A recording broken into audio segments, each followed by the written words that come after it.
This is the Global Podcast Network, where executives and professionals connect, share, and inspire. Stay tuned for the conversations that drive success.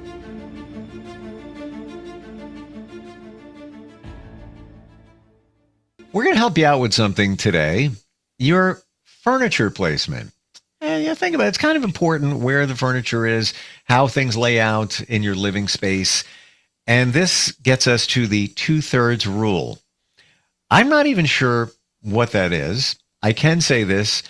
When the 2/3 rule is applied to photographs, art, and things like that, I understand that. And it's actually very effective. Furniture, I got nothing. But then again, I shouldn't have anything because I'm not the expert. She is, as an interior designer. And we're going to learn a lot today. So great to have Diane Rosen back with us. How are you doing today? I'm doing terrific. Thanks so much. Good to have you back here. Tell us, because I'm trying to apply what I know about the 2/3 rule to furniture, and I'm coming up with nothing. Okay. Well, really your furniture layout is what it amounts to. Regardless of the size of the room, you want 2/3 of the space, leaving 1/3 open for balance in traffic. That's the overall generic path. So in the process of, you could have a small apartment, you could have a larger home, you could have a huge open space. It's all about balance and scope. So in the process of 2/3 of a space, you want to ensures proportion and prevents overcrowding. For example, the sofa being 2/3 of the width of a wall, artwork being 2/3 the width of the furniture below it. So we can for example, let's start with a sofa, because everybody pretty much generally has a sofa. If you're going to put the sofa to the wall, a sofa should ideally cover 2/3 of the wall behind it, providing a balanced, anchored look. So then what about the coffee table? Coffee table should be about 2/3 the length of the sofa. We're talking about balance and scale of your room.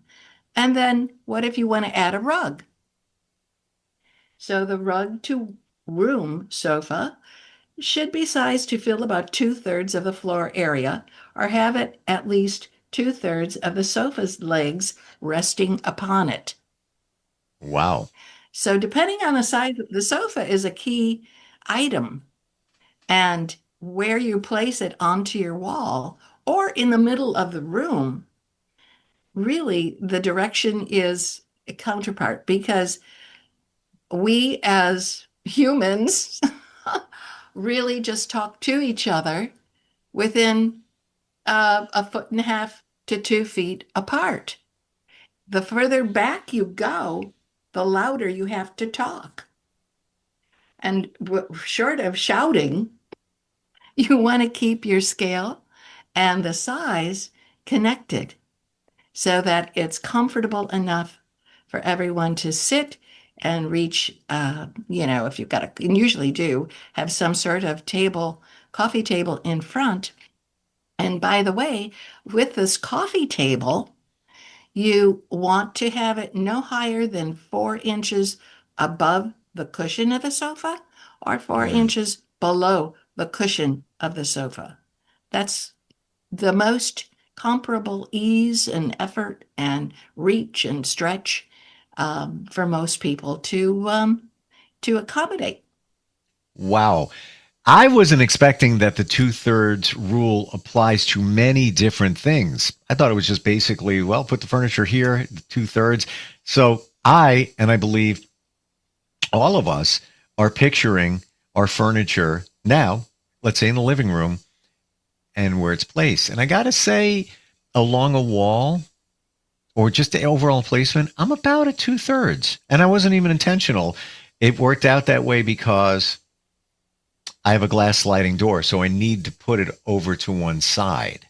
But it actually works out 2/3.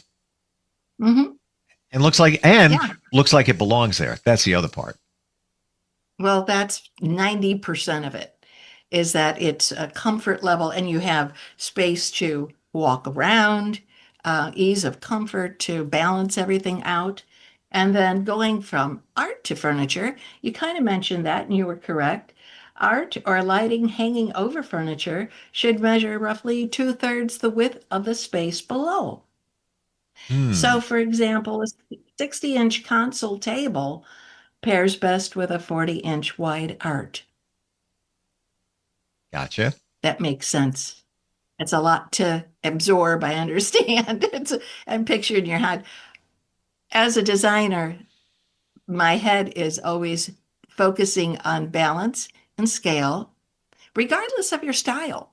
I mean, it could be any, you could be contemporary, you can be country French, but the same rule, it's meant to just accommodate how we talk and how we sit and how we communicate with each other. So, furniture should fill about two-thirds of a room, leaving the one-third open space for walking.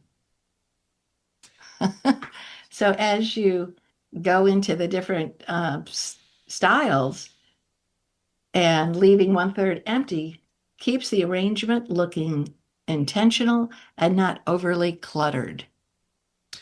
So let's A say lot of times, I'm picturing now a Mhm, bedroom. So you have the bed, you need to place the mhm. bed. And I think we're all doing the same exact thing, trying to visualize where it would go in the room or where we currently have it in the room. Uh, Mine is actually in the center of the wall. So the headboard is at the center of the wall. Are you suggesting move it over to one side so it's really two-thirds on that wall?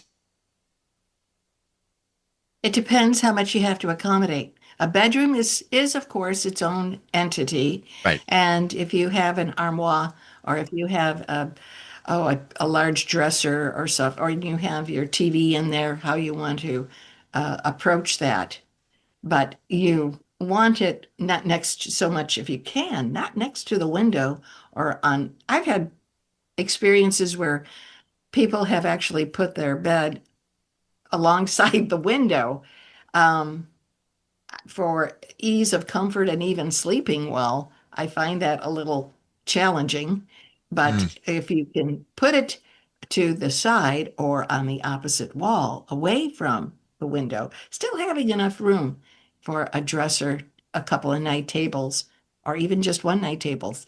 A lot of times in a bedroom, I've placed lighting, hanging lighting from the ceiling um, to be your lamp, which mm, doesn't occupy any quote floor space.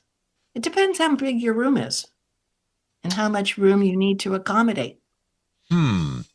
How how important is a rug under a coffee table? I know we're pivoting a little bit. We're on two-thirds here, but I think it applies. Sure. And Yeah. um, how would you make that decision? Yeah, my underneath my bed, I need a rug, or underneath the coffee table, or the sofa, the rug, because I don't have any. And some have suggested, why don't you put a rug under that? And I'm like, I'll get to that. I haven't done it yet. Um, but tell me, tell us about rugs. You mentioned it before. Yeah. Well, pretty much again, you want to should fill about two-thirds of the floor area or have at least two-thirds of the sofa legs resting on it. If you are Hmm. having, again, it depends how big is your sofa. That's your anchor. Hmm. And of course, your room. If you're in a smaller apartment size, or even if you have one of those, if you have a very large open space with no walls and area continues to the other, you still want to be balanced with that. So, say you've got an 84-inch wide sofa, you want to have it at least 10 by 8. You might want to even go in a very large open room area, and you have the space for it and can still walk around it. I'd stretch it to even 11 or 12 wide by 10. So Hmm. all the furniture is sitting on the rug. if that not be the case and you have a rug, you want at least the front legs of the sofa and chairs to be sitting on the rug. Cocktail table, of course, accommodating in the middle space of it. But it gives, we are drawn naturally to the comfort level of the rug and the sofa and the placement. So you're communicating, talking at a very comfortable level. This gets more technical than I even thought. All the more reason to get an interior designer. I'm serious. Like this is, if you, and why would you want to do that? I'm thinking that it's a rule, and I'm using that word, rule, for a reason, because it looks a certain way. There's a certain amount of functionality that goes along with it. And if you were working with somebody, would you have a diagram and measure it out? Would you start at that point to kind of figure out the 2/3 and all that going on there? Tell me how it works. I draft it, and that is initially first, you're measuring the entire room, the space allocated, and then you go into, okay, how big is your sofa? Is it appropriate to put it against the wall? If that be the case, we take our 2/3 rule and apply it to your cocktail table. The 4-inch, I call it the 4-inch rule for height of a cocktail table. It's a comfort level. You don't want it too high.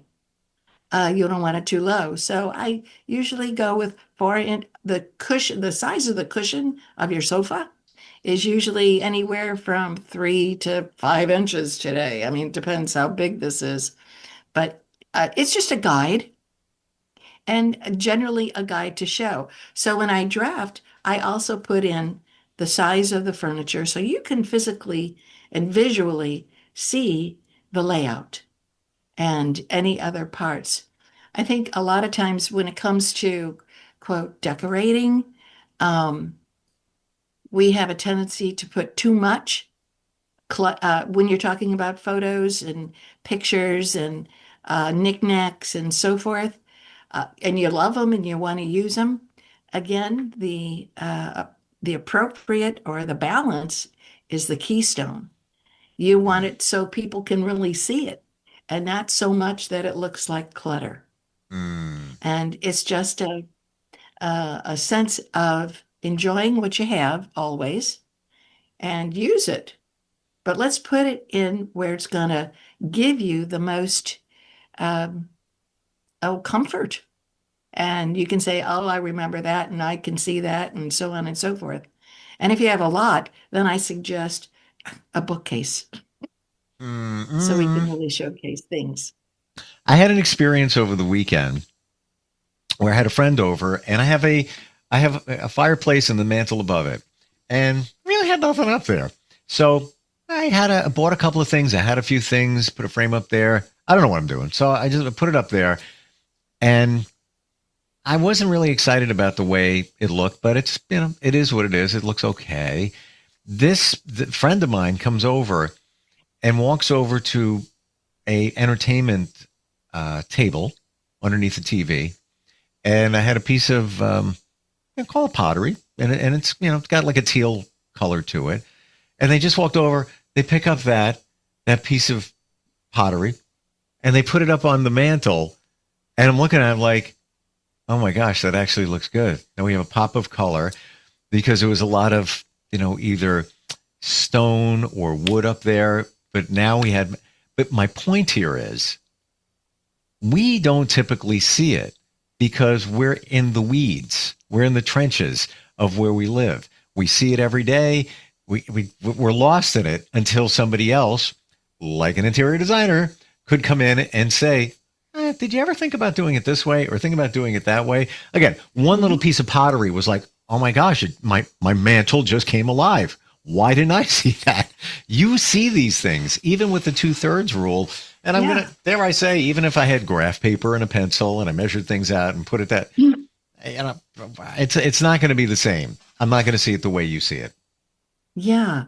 It's making it come alive, like you Yes. said, and Yeah. color and the yeah, and the color and part. But art, talking about art again, and above a sofa, bed, or console table should still span approximately two-thirds the width of the furniture below it. So what you've got over your fireplace, however wide your or long your fireplace is, maybe it's 5 feet, maybe it's 12 feet. Hmm. You want to take that measure, that ratio, and so it can really show if you have, and how high is your ceiling? You don't Mm. want it hitting the ceiling. You want it to be appropriately two-thirds of the width Hmm. Didn't and even, height. didn't So, even think about the yeah, it ceiling. gives it a whole different world. Yeah. Yeah. Like, and here's the thing. There's no app out there that does the two-thirds rule. It's not like you can take a picture, scan your living room area, and then say, all right, place the furniture in two-thirds. I've never seen one. I don't even think it would be that No, accurate, right? yeah, no.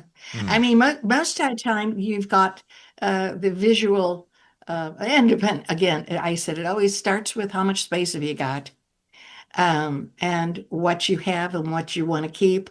But your sofa is usually your anchor piece, so that's your anchor size, Hmm. and it's all about and it's visual balance and your comfort level. You want to be able to walk around and not bump into anything.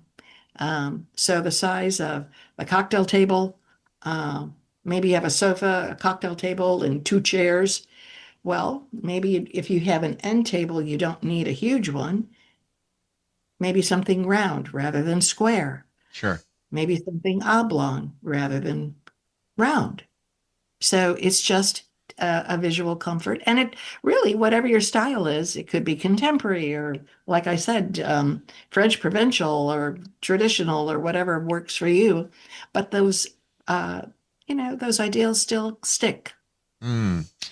Do you find that when it comes to furniture, well, let me ask this question first. When you're working on a living room, do you Hmm. place the sofa first since it's the anchor piece and then work around it? Pretty much. Okay. Yeah. I would say, I don't try to make it too complicated, Yep. but Do you find that a lot of us get and the layout can vary, but for the most part, that many of us put that sofa against a wall where we may not need to. We there could be space around it, but we think of it as well. Let me just tuck it in there and maximize my space, but that's really not the best place for it. Do you find that a lot of people do that? Put it up against the wall? 90% of people put their sofa against a wall. Yeah. But with the last, 20 something, 20 plus years where we have much more open space, Yep. it's a challenge for a lot of people of, I love the open space. How do I define it? Mm. And that's where I come in to guide you. And that's where, to me, the sofa, yes, but the rug also is an anchor.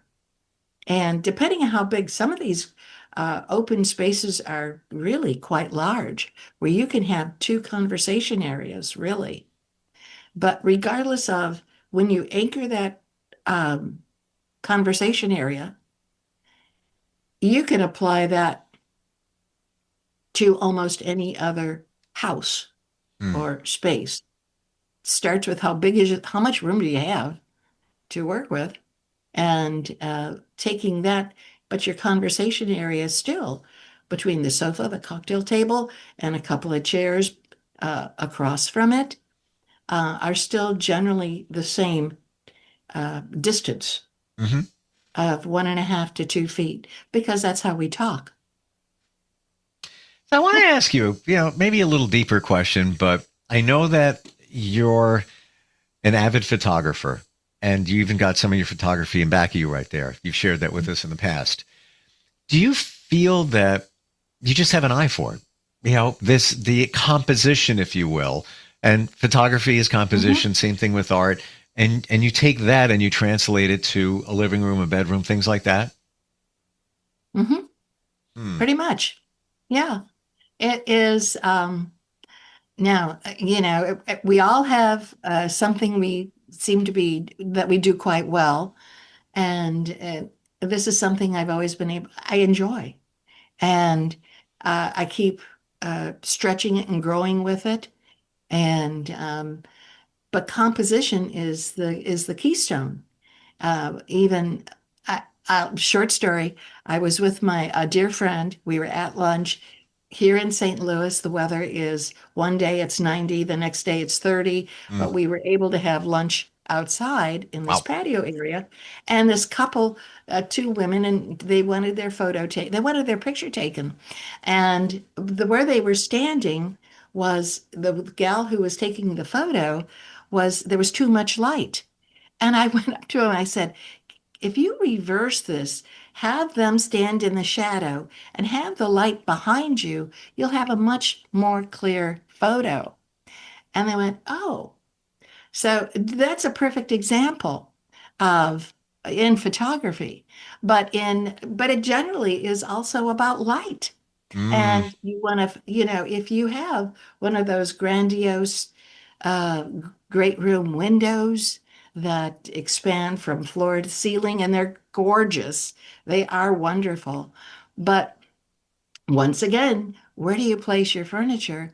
Because you don't want to be having that light come through, which is fabulous, but hitting you and right. trying to talk to someone across the room, it's a huge glare. So it's another definition of placement and scope and balance. I see that, So, right. Just as you're saying it, what do we do? Again, we put ourselves in our own living spaces or maybe another one, a relative, like you're uh-huh, familiar with it.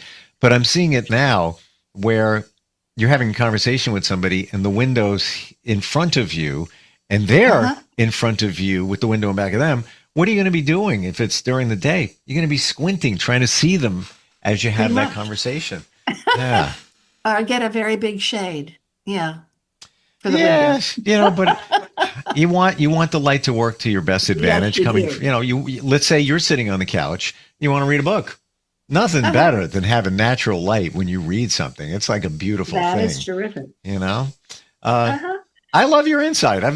We don't see it this way. We are not wired for, most of us, the composition aspect of things, Uh-huh. the 2/3 rule. What is the best way, Diane, for you to connect with somebody? They want to work with you. A lot of this, it can be done virtually, thankfully, due to photos and videos and things like that. What's the best way to connect? With my website, which is www.dianeroseninteriors.com.